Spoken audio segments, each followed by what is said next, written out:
Yes, good morning everyone. मेरा नाम है करण और हमारी चल रही है ग्रामर की क्लास, जिसमें हमने नाउन कर लिया था और प्रोनाउन चल रहा है हमारा।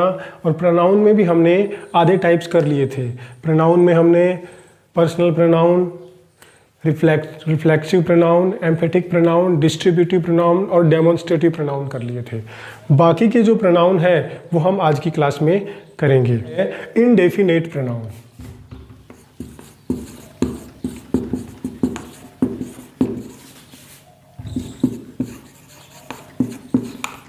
Indefinite pronoun. इनडेफिनेट प्रोनाउन में अगर आप ध्यान से देखो तो उसमें वो संख्या आती है जो अनिश्चित, असीमित होती है और अननोन होती है, जिनको हम जानते नहीं है, यानी जिनकी हमें पता नहीं कि सामने कौन है या उनकी संख्या कितनी है। जैसे इसमें आता है ऑल, एनी। अब एनी के अंदर एनी वन आ जाता है, एनी सम में सम वन, समबडी, सम वन, समबडी। फ्यू आ जाता है, फ्यू में आ जाता है few, a few, they few, सब आ जाते हैं इसके अंदर। और मेनी आ जाता है।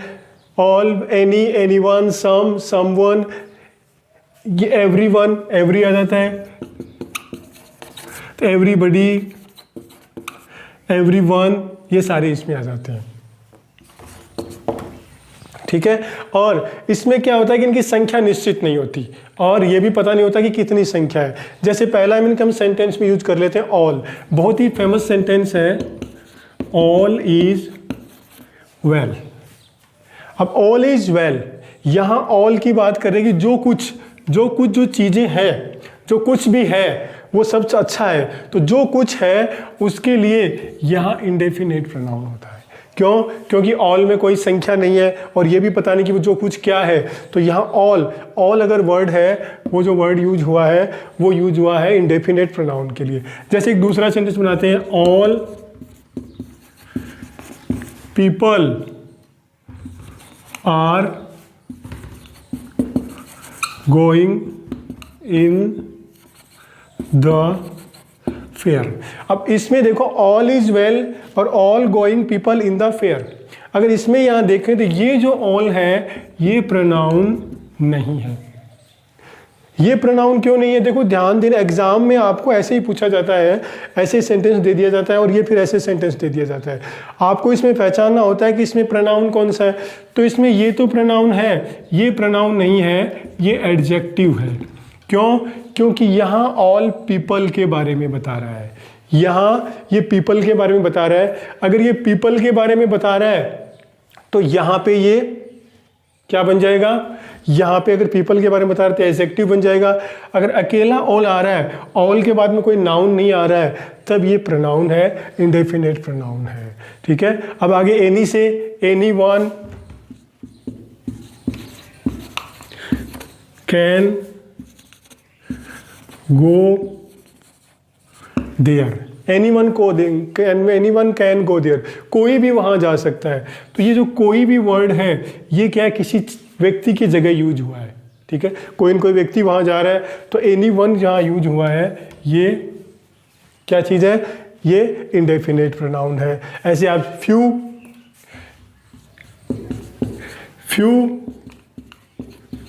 Know about it, few know about it, यानी फ्यू मतलब यहाँ कुछ लोग, फ्यू का मतलब यहाँ कुछ लोग। तो फ्यू का मतलब यहाँ फ्यू यूज हो रहा है, कुछ लोग की जगह यूज हो रहा है, यानी नाउन की जगह यूज हो रहा है।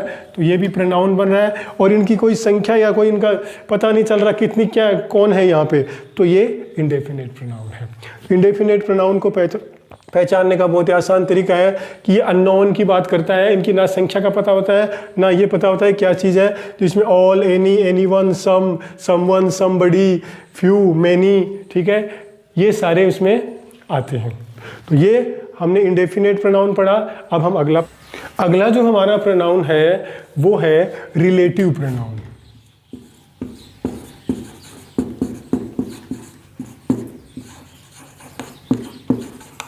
रिलेटिव प्रोनाउन का काम होता है रिलेट करना, रिलेट करने का मतलब जो जोड़ता है, जो सेंटेंस को जोड़ता है और जो नाउन की जगह यूज होता है। जैसे हु यूज होता है। अब हु का हुज और हुम, हु का हुज हुम विच यूज होता है, विच हु हुम विच यूज होता है और दैट भी यूज होता है। यानी ये इनका जो काम होता है, हु है, हुज है, हुम है, विच है और दैट है, ये सेंटेंस को जोड़ता है।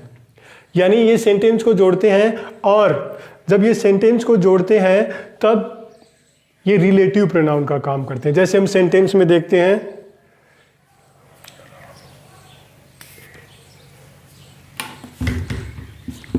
He is the man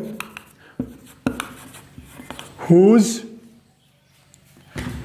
car is black। यही वो आदमी है जिसकी कार ब्लैक है। तो यहाँ जो हुज वर्ड है, ये हुज क्या है, मैन कार को जोड़ रहा है और ये रिलेटिव प्रोनाउन है। ठीक है, और हु से भी बन सकते हैं, he is my uncle who lives in Delhi. यह मेरे अंकल है जो दिल्ली में रहते हैं। तो यहाँ हु काम कर रहा है, हु अंकल के लिए यूज हुआ है, हु जैसे यहाँ मैन के लिए यूज हुआ है। हु किसकी जगह आया है, अंकल की जगह आया है। हु किसकी जगह आया है, अंकल की जगह आया है। तो यहाँ हु रिलेटिव प्रोनाउन है और ये दो सेंटेंस को जोड़ भी रहा है। तो दोनों काम का रिलेटिव का मतलब होता है रिलेट करना, जो सेंटेंस को जोड़ता भी है और क्या करता है, और वो उनकी जगह भी यूज होता है, इसलिए यहाँ हु यूज होता है। इसी तरह विच का भी आप बना सकते हो। विच जो चीज आती है वो नॉन लिविंग थिंग्स या एनिमल्स के लिए आ सकती है। ठीक है, दिस इज द टेबल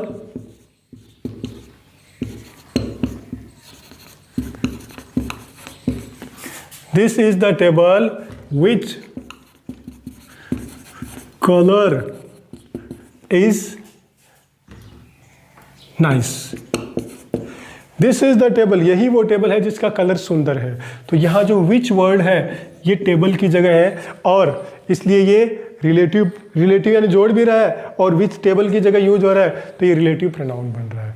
तो इस तरह से हमने रिलेटिव प्रोनाउन देखा जिसमें हु, हुज, हुम, विच और दैट आते हैं और ये सेंटेंस को जोड़ते भी है और दूसरा काम क्या करते हैं, नाउन की जगह भी आते हैं। तो दोनों काम करते हैं, इसलिए ये रिलेटिव प्रोनाउन है। अब हम अगला टॉपिक देखते हैं। ऐसे हमारा रिलेटिव प्रोनाउन है, सेम वही वर्ड, उसमें से कोई एक दो वर्ड को छोड़कर वो सारे वर्ड यूज होते हैं इंटरोगेटिव प्रोनाउन में। तो अगला हमारा है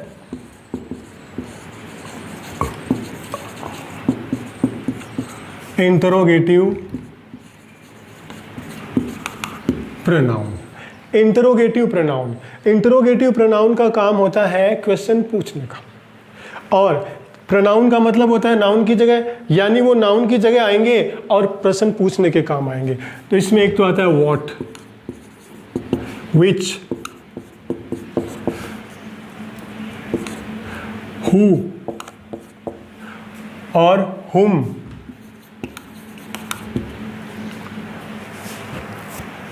एटसेट्रा। यानी रिलेटिव प्रोनाउन की तरह वर्ड तो वही है, करीब करीब वही वर्ड है, और लेकिन उनका यूज का फर्क है। वहाँ रिलेटिव प्रोनाउन सेंटेंस को जोड़ रहा था और ये इंट्रोगेटिव प्रोनाउन है, ये क्वेश्चन पूछने के काम आते हैं। जैसे बहुत ही फेमस सेंटेंस है और हम अक्सर बचपन से ही यूज करते हैं, व्हाट इज योर नेम।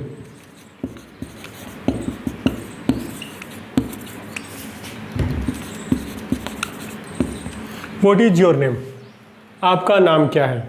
तो आपका नाम क्या है, आप अपना नाम बताओगे। तो नाम बताओगे, नाम की जगह मैंने एक वर्ड यूज कर दिया और ये बन गया interrogative pronoun.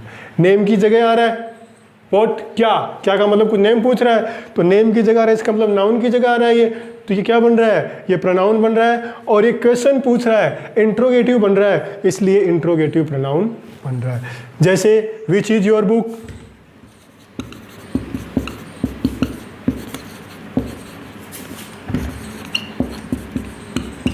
Which is your book, बहुत सारी बुक है, उनमें से कौन सी बुक है, तो उस बुक की जगह हमने विच का वर्ड यूज किया है, तो ये विच भी सेम वही है, ठीक है, इंट्रोगेटिव प्रोनाउन बन रहा है। और विच कौन सी है उसकी जगह यूज हो रहा है, तो ये नाउन की जगह यूज हो रहा है, तो प्रोनाउन है, और क्वेश्चन पूछ रहा है इसलिए इंट्रोगेटिव प्रोनाउन है। Who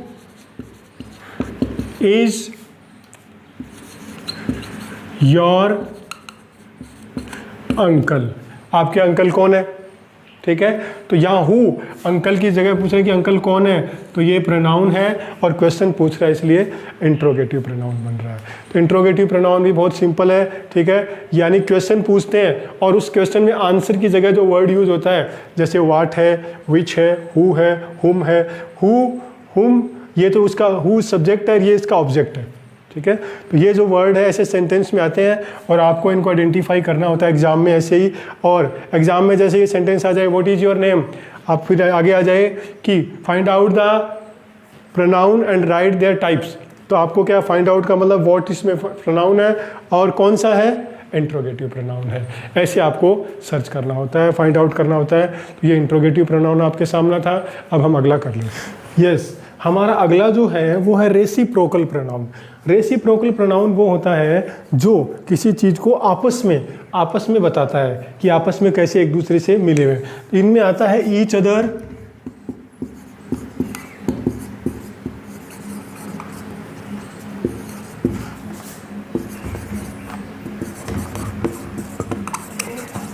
one another,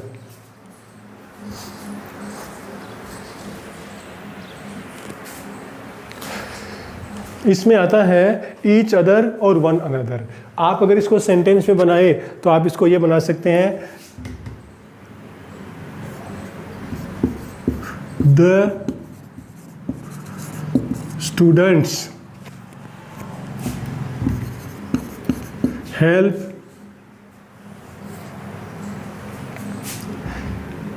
one in the class one another. We help each other. आप इसमें देखेंगे वन अनदर और ईच अदर, यानी जो भी काम आपस में करते हैं, द स्टूडेंट है वो क्लास में अपने आप एक दूसरे की हेल्प करते हैं और हम आपस में एक दूसरे की हेल्प करते हैं। तो ईच अदर में, ईच अदर और वन अनदर में इतना फ़र्क होता है कि ईच अदर में हम खुद शामिल होते हैं, यानी हम आपस में ईच अदर करते हैं, और जब हम थर्ड पर्सन की बात करते हैं, जब हम जिसमें फर्स्ट पर्सन शामिल हो वहाँ ईच अदर आता है, और जहाँ थर्ड पर्सन की बात करते हैं वहाँ वन अनदर, एक दूसरे की हेल्प करते हैं।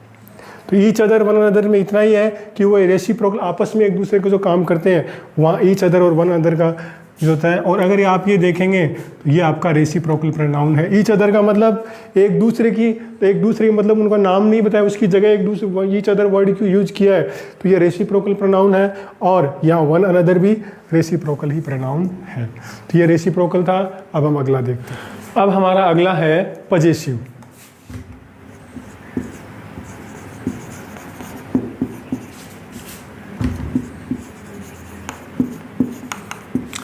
पजेसिव प्रोनाउन, पजेसिव का मतलब होता है अपना अधिकार, जिसमें खुद का अधिकार होता है। तो पजेसिव वैसे एडजेक्टिव भी है, पजेसिव प्रोनाउन भी है, दोनों में फ़र्क उतना ही है। ध्यान रखना, एडजेक्टिव और प्रोनाउन दोनों मिलते जुलते से आएंगे। उनमें फ़र्क करने का एक छोटा सा तरीका है कि प्रोनाउन के आगे नाउन नहीं लगता, एडजेक्टिव के आगे नाउन लगेगा या प्रोनाउन लगेगा और वो उनके बारे में बताएंगे। प्रोनाउन किसी के बारे में नहीं बताते, प्रोनाउन किसी की जगह आते हैं। तो यहाँ पे जैसे आएगा माइन, माइन आ जाएगा, his, hers, theirs, ours etcetera. यानी mine, his, hers, theirs, ours etcetera. अब इसमें ध्यान देने की बात है कि देखो इसमें एस लग रहा है, हर्स, देयर्स, आवर्स। अगर इनमें एस नहीं लगे, सिर्फ हर लिखें या फिर देयर लिखें फिर आवर लिखें, तो आगे इनके आगे नाउन लगेगा और नाउन लगने के बाद ये पजेसिव एडजेक्टिव बन जाएंगे। जैसे हम एग्जांपल देखते हैं, this book is mine,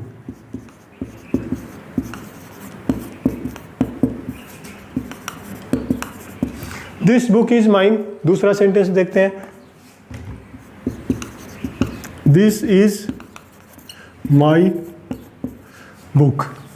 this book is mine और this book is my, this is my book. अब इसमें ध्यान से देखो, यहाँ ये माइन वर्ड है और यहाँ ये माई वर्ड है। ये जो माइन मतलब दोनों का एक ही है, ये बुक मेरी है और ये मेरी बुक है, लेकिन यहाँ माइन के आगे कोई नाउन नहीं लग रहा, नाउन नहीं लग रहा। और बुक पे पजेसिव किसका है, मतलब किसका, माइन मेरा अधिकार है, तो ये पजेसिव प्रोनाउन बन रहा है। और ये पजेसिव प्रोनाउन नहीं है, क्यों? क्योंकि आगे एडजेक्टिव, आगे क्या ले रहा है, नाउन ले रहा है, तो ये एडजेक्टिव है। तो एडजेक्टिव और प्रोनाउन आपको थोड़ा सा कंफ्यूज करेंगे, तो इसका समझने का बहुत ही आसान तरीका है कि जिसमें आगे नाउन आए या किसी नाउन के बारे में जो बताते हैं वो एडजेक्टिव है, और जो नाउन की जगह आते हैं वो प्रोनाउन है। और इसमें आगे और बना सकते हो, ठीक है, देयर्स ऑल, आप ऑल कोई भी चीज़ यूज कर सकते हो। All books are theirs, all books are theirs. या आगे आप सेंटेंस बनाओ, they have their books.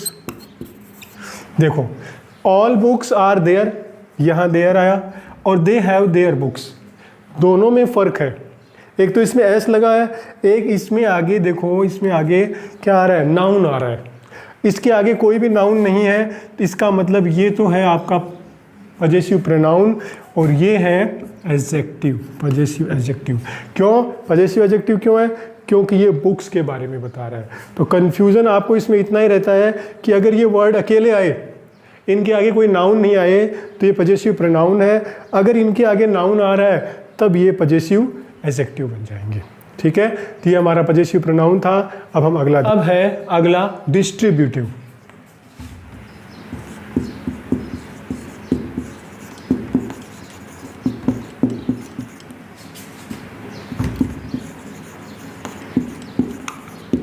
Distributive pronoun, इनका काम होता है चीज़ों को अलग अलग बांटना। इसमें आता है ईच, एवरी, आइदर और निदर। देखो, इसमें आता है ईच, एवरी, ईच आता है, एवरी आता है, आइदर आता है और निदर आता है। सेम वही चीज़ है। ये जब अकेले आते हैं तब ये प्रोनाउन बन जाते हैं, और इनके आगे अगर कोई वर्ड आ गया, नाउन आ गया, तो ये एडजेक्टिव बन जाते हैं। तो हम इनको एज ए प्रोनाउन देख लेते हैं। Each, there are 50 students in my class, each has a pen. There are 50 students in my class, each has a pen. अब ये each जो वर्ड है, अगर आप पहले प्रोनाउन इसमें छांटो तो there are 50 student in my class, each ही प्रोनाउन है, और ये ईच प्रोनाउन है, ये डिस्ट्रीब्यूटिव प्रोनाउन है, ठीक है। और अगर इसी सेंटेंस को आप ऐसे बना लो, each student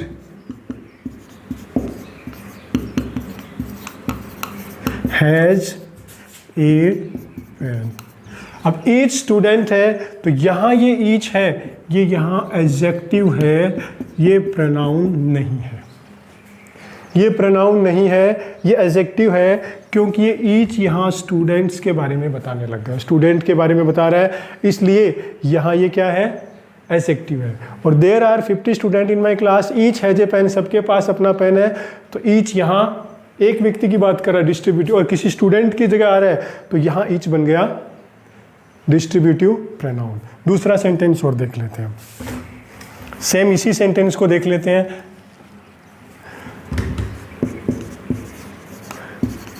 there are many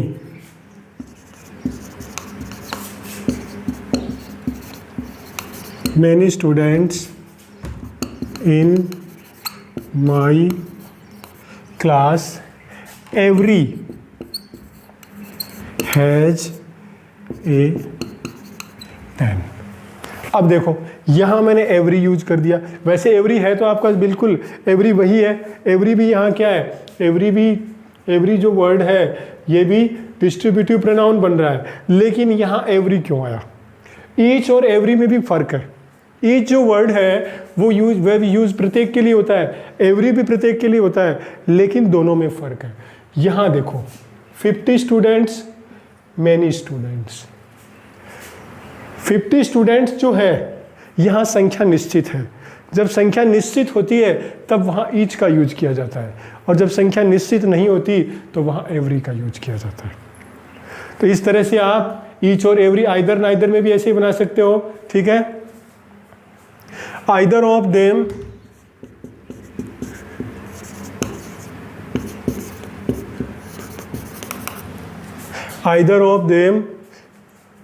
will go there.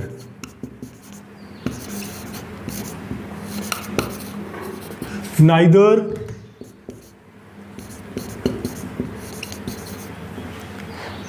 will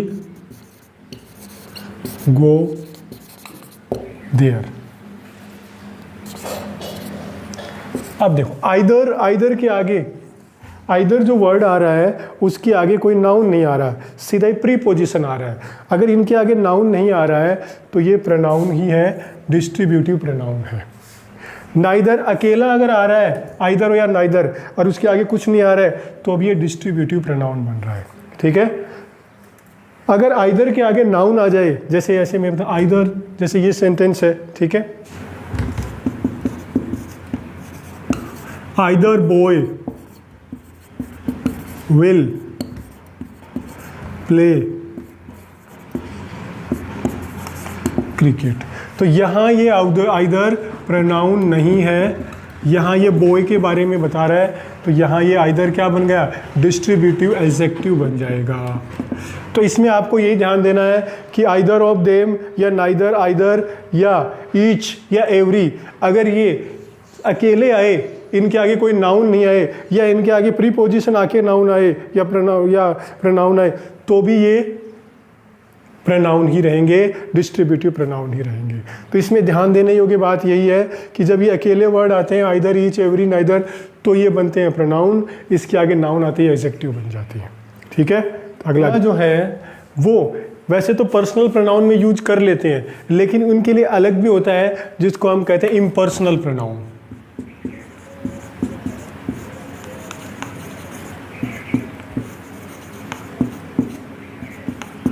impersonal pronoun में एक ही आता है और वो होता है इट आता है। इट का मतलब ये यूज होता है अव्यक्त चीज के लिए, यानी जैसे अव्यक्त यानी जिसको व्यक्त नहीं किया जा सकता। और ये इट जो वैसे नॉन लिविंग थिंग्स और एनिमल के लिए भी आता है, ही जैसे मैन के लिए आता है, शी वुमेन के लिए आता है, और वैसे इट होता है वैसे नॉन लिविंग थिंग एनिमल के लिए आता है, लेकिन इसको अव्यक्त सब्जेक्ट भी मानते हैं। कई बार इनका वहाँ यूज होता है जहाँ ये इट मैन सब्जेक्ट नहीं होता, जैसे it is Sunday today, it is Sunday today. अब अगर इसमें देखो इट, तो यहाँ वैसे मैन संडे की बात कर रहे हैं, लेकिन इट जो है वो इम्पर्सनल प्रोनाउन है, ठीक है। It is me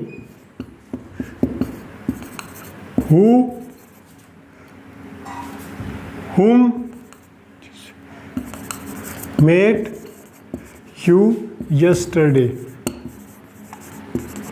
It is me whom met you yesterday. वो मैं ही हूँ जिससे तुम कल मिले थे। तो ये इट यहाँ अव्यक्त सब्जेक्ट, वैसे मी सब्जेक्ट मैन तो मी है, आई है, आई का ऑब्जेक्ट है, लेकिन यहाँ इट इसको अव्यक्त यानी ये भी यूज किया गया है सब्जेक्ट के लिए, तो इसको पर्सनल में नहीं लेके इम्पर्सनल में लिया गया है। इस तरह से ये इम्पर्सनल प्रोनाउन है और नाउन के सारे पार्ट्स भी तो एग्जाम्पल करवाए हैं, और इसमें आपको ये सारे एग्जाम्पल और सेंटेंस के साथ समझाया है, और ये भी समझाया है कि इनमें आपको डिफरेंस किस में देखना है। आपको कंफ्यूज ये सिर्फ एडजेक्टिव में करते हैं, तो एडजेक्टिव में इनमें क्या फ़र्क है। तो हमारी प्रोनाउन की क्लास यहीं तक थी, हमने प्रोनाउन के पार्ट्स और उनकी डेफिनेशन करवा दी। हमारी अगली क्लास में अब हम प्रोनाउन की एक्सरसाइज करेंगे। तो आप मेरे चैनल को देखते रहिए और मेरे चैनल को सब्सक्राइब कीजिए और लाइक कीजिए। मैं आपको पूरी ग्रामर प्लस राजस्थान जीके और टीचर एग्जाम में जो भी आपको न्यूज़ होगी या जो भी मोटिवेशनल आपको बात होगी वो सारी बताऊंगा, ताकि आप एग्ज़ाम को क्लियर कर सके। तो चाहे वो टीचर एग्ज़ाम हो या डिफेंस एग्ज़ाम हो, सबके लिए बताऊँगा। तो आपने मेरी क्लास को देखा, इसके लिए धन्यवाद। Thank you very much.